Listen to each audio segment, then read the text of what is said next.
이 시간 함께 나눌 하나님의 말씀은 구약성경 사무엘상 13장 15절부터 23절까지 말씀입니다. 사무엘상 13장 15절부터 23절까지 말씀을 우리 같이 천천히 한 목소리로 읽습니다. 제가 갖고 있는 성경책 구약성경 426쪽이고요. 사무엘상 13장 15절부터 23절까지 말씀입니다. 우리 같이 천천히 읽습니다. 사무엘이 일어나 길갈에서 떠나 베냐민 기브아로 올라가니라. 사울이 자기와 함께한 백성의 수를 세어보니 600명 가량이라. 사울과 그의 아들 요나단과 그들과 함께한 백성은 베냐민 게바에 있고 블레셋 사람들은 믹마스에 진쳤더니 노략군들이 세대로 블레셋 사람들의 진영에서 나와서 한 대는 오브라기를 따라서 수알 땅에 이르렀고 한 대는 베토론 길로 향하였고 한 대는 광야 쪽으로 스보임 골짜기가 내려다 보이는 지역길로 향하였더라. 그때 이스라엘 온 땅에 철공이 없었으니 이는 블레셋 사람들이 말하기를 히브리 사람이 칼이나 창을 만들까 두렵다 하였음이라. 온 이스라엘 사람들이 각기 보습이나 삽이나 도끼나 괭이를 벼리려면 블레셋 사람들에게로 내려갔었는데 곧 그들이 괭이나 삽이나 쇠스랑이나 도끼나 쇠채찍이 무딜 때에 그리하였으므로 싸우는 날에 사울과 요나단과 함께한 백성의 손에는 칼이나 창이 없고 오직 사울과 그의 아들 요나단에게만 있었더라. 아멘. 이 사람들의 부대가 나와서 믹마스 어기에 이르렀더라. 아멘. 여러분, 이 말씀은 저번 주에 이어서 봐야 되는 말씀입니다. 13장에 보면은 사울이 왕이 되고 2년이 지난 후에 3,000명의 사람을 이끌고 그래서 요나단에게 1,000명을 주고 요나단이 이제 베냐민 게바에 있는 블레셋 수비대를 치는 일이 일어났습니다. 모양을 보면 뭐냐면 블레셋의 한 작은 수비대를 쳤는데 그것이 전면전으로 확대되는 일이 나타났습니다. 그러면서 이제 그 전쟁이 있으면서 7일 동안 사무엘을 기다려야 되는 일과 그런 이야기들이 이어지고 있는데요. 사실은 우리가 오늘 읽었던 말씀은 앞절에 있었던 것과 같이 연장선에서 같이 봐야 된다고 보여지는데 사울이 사무엘을 온전히 기다리지 못했습니다. 7일을 기다리라고 하고서 7일을 온전히 못 기다렸습니다. 만일 사무엘이 약속을 가벼이 여기거나 쉬이 여기는 사람이었다면 이런 행동이 충분히 이해될 수 있는데 우리가 알고 있던 사무엘은 그런 사람이 아닙니다. 그건 사울도 잘 알고 있었고요. 그런 사무엘을 믿고 더 나아가 자신이 세우신 하나님을 믿고 사울은 기다렸어야 됩니다. 그랬다면 사무엘을 통해 빌어주었던 축복이 사울에게 임하였을 겁니다. 우리도 어쩌면 지금 7째 날을 맞아서 기다리고 있는 것인지 모릅니다. 하나님의 역사와 인도하심이 곧 드러날 것인데 그것을 못 기다리고 있었던 사울이 되지 말고 미쁘시고 의로우신 하나님을 묵상하시면서 인내로서 승리하시는 저와 여러분도 되시기를 주의 이름으로 축원합니다. 본문으로 돌아서 이야기를 보면요. 15절 후반절에 보니까 이렇게 되어 있죠. 사울이 자기와 함께한 백성의 수를 세어보니 600명 가량이라. 600명 정도가 남았는데 처음에 백성의 수는 3,000명과 함께 그 뒤에 따르는 백성들이 있었는데 이제 지금 그 사람들은 다 사라지고 군인들도 사라지고 남은 게 600명입니다. 16절에서는요.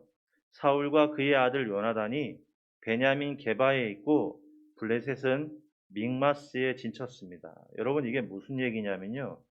13장 초반에 있는 이야기를 보면 여기에 보면 사울과 요나단은 베냐민 게바에 있고 블레셋은 믹마스에 진쳤다라는 것은 이 베냐민 게바는 요나단이 블레셋 수비대를 쳤던 장소입니다. 그리고 믹마스는 사울이 부대를 꾸렸던 장소예요. 그런데 지금 그 사울이 부대를 꾸린 장소에 누가 와 있냐면 블레셋이 와 있습니다. 무슨 얘기죠? 사울의 군대가 그곳에서 후퇴해서 요나단이 있는 베냐민 게바로 내려왔다는 얘기예요. 그러니까 그림이 그려지시죠? 베냐민 게바는 요나단이 블레셋 수비대를 쳤던 장소인데 나중에 보니까 그 베냐민 게바에 요나단만 있는 게 아니라 사울도 있더라는 것이죠. 그리고 사울이 있었던 원래 자리 믹마스, 원래 있던 믹마스에 보니까 거기에 누가 있어요? 블레셋이 있었다. 그것으로 알 수 있는 것은 블레셋이 접근해 옴으로 말미암아 믹마스에 있던 사울의 군대가 이곳으로 요나단이 있는 베냐민 게바로 후퇴하였다라는 것을 알 수 있고, 거기다가 이들의 백성의 수, 따르는 백성의 수를 세어보니까 600명이라는 것은 그 사이에 믹마스에서 베냐민 게바로 옮겨오는 그 사이에 그 수천 명의 군사와 따르던 수많은 백성들이 그 사이에 다 도망을 쳐갖고 남은 게 600명이었다는 거예요. 여러분, 이 이야기는요, 사실은 여기서 그치지 않고요. 이 다음 이야기는 뭐냐면 17절에는 노략군들이 세대로 블레셋 사람들의 진영에서 나와서, 이 노략군이라는 것이 우리로 말하면 특공대를 말하는 건데 블레셋 특공대가 세 팀을 이루어서 나오는 거예요. 그래갖고 각자 길을 투입이 되는데 보시면 다 길목과 요지를 점령하려고 나오고 있어요. 지금은 무기가 좋으니까 많이 바뀌었는데요. 과거부터 최근까지도요. 전쟁은 고지전이에요. 좋은 자리를 선점하는 나라가 이기는 거예요. 그렇죠? 어, 그래서 여러분, 좋은 자리를 누가 차지하냐의 싸움이 전쟁의 승패를 좌우하는데 문제는 뭐예요? 그 좋은 자리도 블레셋이 그 자리를 특공대를 통해서 이미 그 길목길목을 블레셋이 선점했다라는 거예요. 그리고 그 다음엔 또 뭐예요? 계속 지금 안 좋은 소식들이 연달아 나오고 있는데, 첫 번째는 믹마스 사울이 진쳤던 곳에서 그들이 후퇴해서 요나단 있는 곳까지 왔고, 그곳에서 와서 보니 처음 군대가 사울이 따르는 군대가 2,000명이고 허다한 무리의 백성들이 따랐었는데 믹마스에서 게바까지 오고 보니, 후퇴해서 오고 보니 결국 남은 게 600명이더라. 군사들도 도망가고 백성들도 도망가고 남은 게 600명이더라. 이것도 절망스러운데 그곳에서 들려오는 소식이 블레셋이 특공대 3개 팀을 투입해갖고 요지, 길목을 선점하고 있더라. 아니, 블레셋은 군대도 좋은데다가 요지도 잡고 있고 거기서 그치지 않고 그 다음엔 무슨 일이 있어요? 그 다음 이야기에는 보면 19절에 그때 이스라엘 온 땅에 철공이 없었으니, 철을 다룰 수 있는 사람이 없었다. 왜 그러냐면요. 이스라엘은 이 시대에 청동기 시대였어요. 이 청동기 시대가 철기 시대로 언제 바뀌냐면 다윗 왕조 시대의 철기 시대로 바뀌어요. 그러니까 다윗 왕조 시대 전까지는 이스라엘은 청동기 시대의 사람들이었고 블레셋은 철기를 다루는 사람이었어요. 그래서 이스라엘이 철기를 쓰기 위해서는 해안에서 철 원료가 들어오고 그리고 그것을 가공해서 철을 만드는데 그 해안을 선점하고 있는 것이 블레셋이었거든요.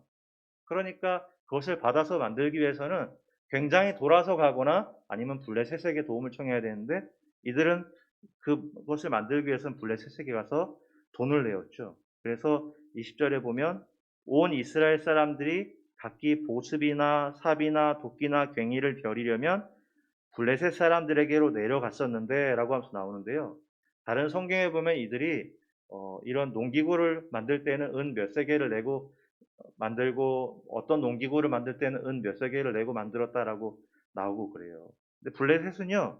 농기구를 만들어 주는 거는 돈 받고 해줬는데 뭘 안 만들어 줬어요? 칼이나 창은 안 만들어 줬어요. 그래서 이들의 상황을 결론적으로 22절에 뭐라고 말하냐면요.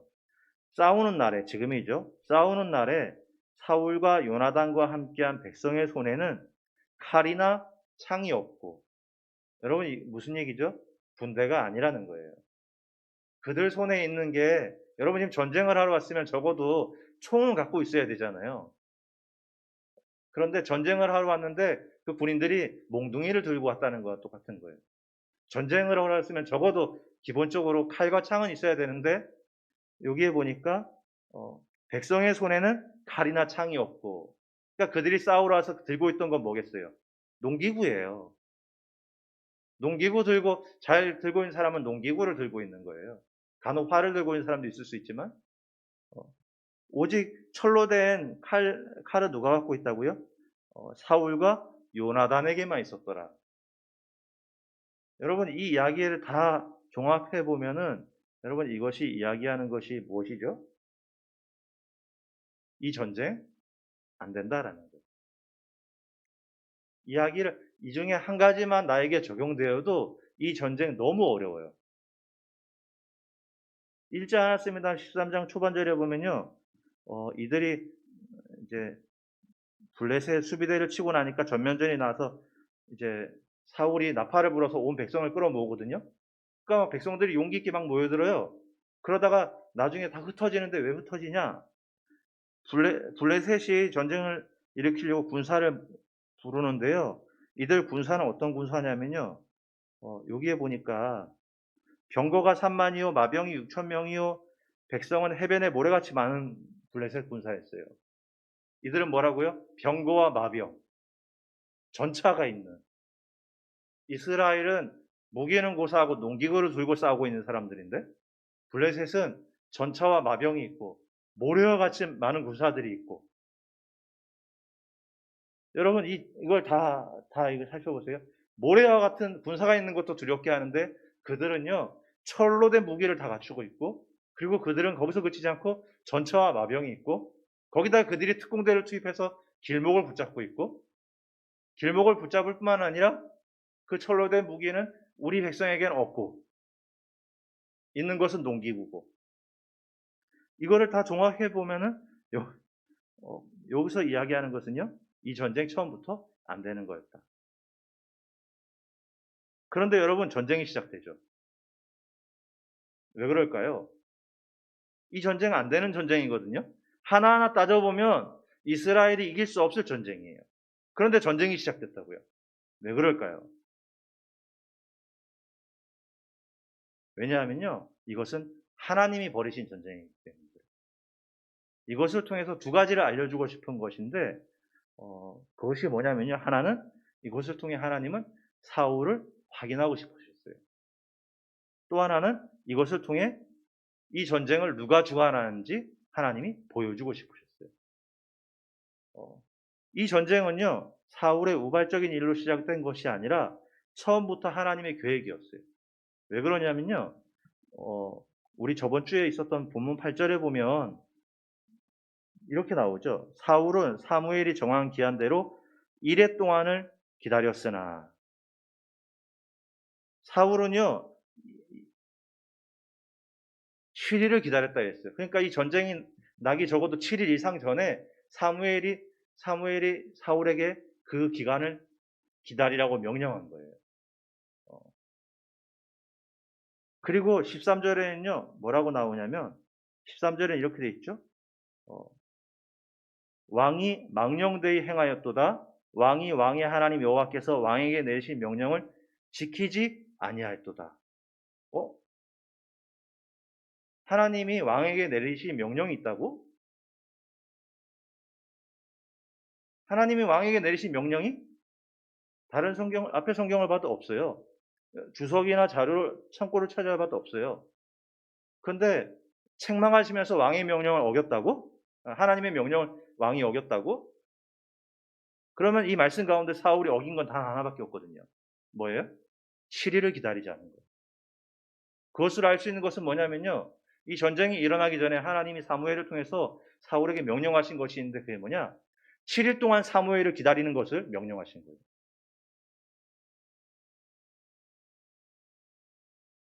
여러분 신명기 8장 2절에서요 이렇게 이야기하고 있어요. 너의 하나님 여호와께서 이 40년 동안에 너에게 광야 길을 걷게 하신 것을 기억하라. 이는 너를 낮추시며 너를 시험하사 너의 마음이 어떠한지 그 명령을 지키는지 지키지 않는지 알려 하심이라. 하나님께서 이 전쟁, 누가 봐도 이 전쟁은 이스라엘이 이길 수 없는, 한 가지 조건만 봐도 이길 수 없을 것 같은데 조건마다 절대 이길 수 없을 것 같은 상황들로 이루어진 전쟁. 이것을 통해서 하나님은 두 가지를 알고 싶은 건데, 하나는 사울이 어떠한 사람인지를 알고 싶었던 것이고, 또 하나는 이 전쟁을 통해 이 전쟁을 누가 과연 진행하시는 것인지를 보여주고 싶으셨던 거예요. 우리 하나님은. 그래서요, 말씀을 보면 이 과거의 블레셋 전쟁하고 비교가 안 될 만큼 평소보다 훨씬 더 많은 군대와, 평소보다 훨씬 더 갖춰진 군대와, 그리고 평소보다 훨씬 더 많이 도망치고 흩어지는 백성들을 보여줘요. 누구에게요? 사울에게. 이들이 얼마 전에 전쟁했던, 용맹하게 전쟁하고 싸웠던 백성들이거든요. 그런데 2년도 안 돼갖고 이들이 다 흩어지는 백성으로 나와요. 왜 그러냐? 하나님이 이 전쟁을 하신다는 거거든요. 여러분, 그래서요, 하나님이 그에게 바라신 것은요, 싸워 이기는 전쟁의 결과가 아니라 사무엘을 통해서 말씀하신 것처럼 7일을 온전히 기다리고 난 후에 역사하실 하나님의 능력을 보게 되는 것이었어요. 하나님이 바라신 것은 그거예요. 사울, 너가 이 전쟁을 이겨봐 라고 말씀하신 게 아니에요. 하나님이 그에게 요구하신 것은 뭐냐면 전쟁을 이겨보라고 명령하신 것이 아니라 명령 따라서 7일을 기다리고 그 이후에 하나님이 어떻게 역사하시는지를 지켜보라는 얘기를 하고 있는 거예요. 이 다음에 두 장을 더 넘어가면요, 하나님이 또 전쟁을 이제 하게 되고 사울에게 명령하시는데, 그때 뭐냐? 아말렉과의 전쟁인데 그것을 다 진멸하라는 명령을 하셔요. 사울이 온전히 다 진멸하지 않죠. 그러니까 그 다음에 하나님이 그를 세운 걸 후회하셨다라고 유명한 이야기가 나오는. 그러니까 여러분, 이 말씀과 함께 하나님은 사울을 알고 싶은 거예요. 정말 나를 믿고 있는지, 정말 나를 따르고 있는지. 우리 하나님은요, 사울에게 저 거대한 블레셋에 가서 싸워서 이기라고 요구하시는 게 아니에요. 단지 7일 동안, 사무엘이 올 때까지 7일 동안을 기다리라는 것. 이 한 가지였어요. 심지어 사울이 그 전쟁 중에 숨어서 기다렸을지라도 하나님은 그거 인정하셨다는 거예요. 블레셋과 직접 싸우지 않고 백성들처럼 수풀에 숨어서 기다릴지라도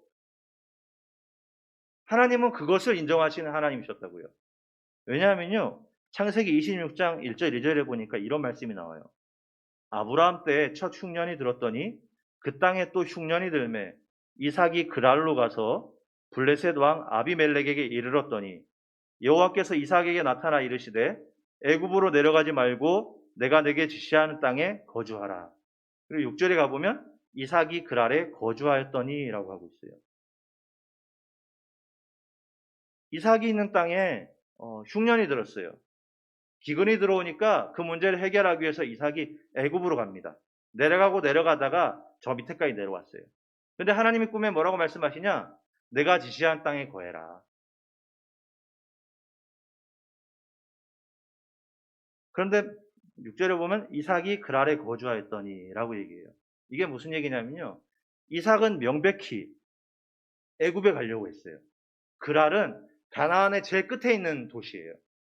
이 도시를 넘어가자마자 광야가 있고 광야를 넘으면 바로 애굽이에요. 우리로 치면요, 6.25 전쟁이 나서 일본으로 피난을 가려고 하는 거예요. 부산까지 내려온 겁니다. 그런데 부산까지 내려왔는데 이제 이 바다 건너면 일본이에요. 마치 부산까지 내려온 상황이에요. 일본을 가려고. 그러니까 이삭이 그렇게 된 겁니다. 이삭의 목적지는 명백히 애굽이었어요. 하나님이 그런데 이 땅에 거하라고 얘기하세요. 여러분, 그러니까요, 이삭이 그랄에 거하였더니 그 끝에, 여러분, 이거 중요한 것은 뭐냐면요, 이삭은 분명 애굽에 가려고 했지만 어쨌든지 간에 그는요, 끄트머리였어도 어쨌든지 간에 그는 가나안에 머물렀다고요. 분명히 애굽으로 가려고 하는 명백한 의도가 있었음에도 불구하고 어쨌든지 간에 하나님의 명령에 따라서 어떻든지 그것이 끄트머리였을지라도 그는 내려가서 끄트머리까지 갔을지라도 어쨌든지 그는 가나안에 머물렀다는 거예요. 그 결과가 무엇이죠? 12절에 보니까 이삭이 그 땅에서 농사하여 그의 100배나 얻었고 여호와께서 복을 주셨더라. 여러분, 하나님이 요구하신 게 뭐냐면요, 가나안의 중심에 있으라는 게 아니라 가나안에 머물라는 거예요.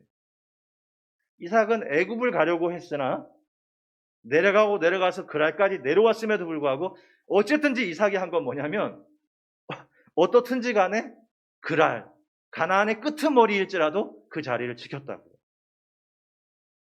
여러분, 하나님이 사울에게 하신 명령은요, 7일을 기다리는 거예요. 이 말씀 속에서 하신 하나님의 명령은 7일을 기다리라는 거예요.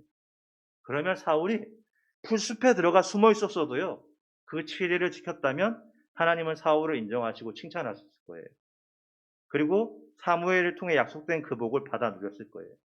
그래서 그의 날은 길었을 것이고 이제 앞으로 보여질 하나님의 역사하심을 위해 사울이 주인공이 돼서 귀하게 쓰여졌을 거예요. 그런데 그러지 못하였죠. 이 다음 장면에 나오는 이야기가 뭐냐면요, 이 다음 장면에 하나님이 이제 이 전쟁을 어떻게 이끌어 가시는지를 보여주는데, 그 전쟁을 누가 이끌어 가냐? 그의 아들 요나단이 이끌어 가요. 만약 사울이 이 말씀에 순종하고 그 7일을 온전히 지켰다면 하나님은 그 전쟁을 사울을 통해서 이기게 하셨을 거예요. 하나님은 이것의 주인공을 사울이 주인공이 되게 하여서 이 일을 하셨을 거예요. 그런데 사울이 그것을 지키지 못했어요. 그러니까 하나님이 당신이 이 전쟁을 이제 바꾸려고 하시고 전쟁의 승기를 바꾸려고 하실 때 그 일에 사울이 아니라 그의 아들 요나단을 사용하는 것을 보게 됩니다. 사울은 하나님의 명령 앞에 그것을 온전히 지키지 못하였습니다. 분명 블레셋은 강하였고요, 백성들은 흩어지고 있었고요, 사무엘은 오지 않을 것 같았습니다. 하지만 우리는 이 이야기의 결말을 잘 알고 있죠. 오지 않을 것 같은 사무엘은 머지않아 곧 도착한다는 것이며, 절대 이기지 못할 것 같은 블레셋은 하나님에 의해 철저히 패배하게 될 것입니다. 이스라엘 백성들이 갖고 있던 별 볼 일 없던 농기구들조차 블레셋을 무찌르는 데는 조금도 부족함이 없게 쓰여질 것입니다. 사랑하는 성도 여러분, 우리 이 하나님의 역사하심과 인도하심을 믿으셔야 됩니다. 그래서 사울의 하였던 말과 같이 부득이하여 못했다고 하는 자들이 아니라 이 말씀 속에서 우리는 주님 앞에 온전히 순종함으로 칭찬 들어서 이 뒤에 나오는 요나단과 같이 우리 하나님 앞에 귀하게 쓰임 받아서 영광 올려드릴 수 있는 저와 여러분이 되시기를 주의 이름으로 축원합니다. 이 시간 같이 한 목소리를 잠시 기도하려고 합니다. 우리 같이 기도할 때에 하나님, 온전한 순종, 우리 하나님께서 사울에게 요구하신 것이 이 전쟁을 이겨보라고 하는 것을 요구하신 것이 아니라 온전히 주님 명령 따라 순종하기를 원하셨던 것, 사무엘이 올 동안 7일을 기다리는 것. 사랑하는 하나님, 저와 우리 사랑하는 모든 지체들이 우리 하나님 앞에 온전히 순종치 원합니다. 온전히 주님께 나아가기 원합니다. 그래서 사울과 같이 온전치 못함으로 그 시대 속에 쓰임받지 못하는 사람들이 아니라 그의 아들 요나단과 같이 주님을 믿음으로 온전히 쓰임받아서 귀하게 영광 올려드릴 수 있는 우리가 될 수 있게 하여 달라고 우리 시간 같이 한 목소리를 잠시 기도하겠습니다.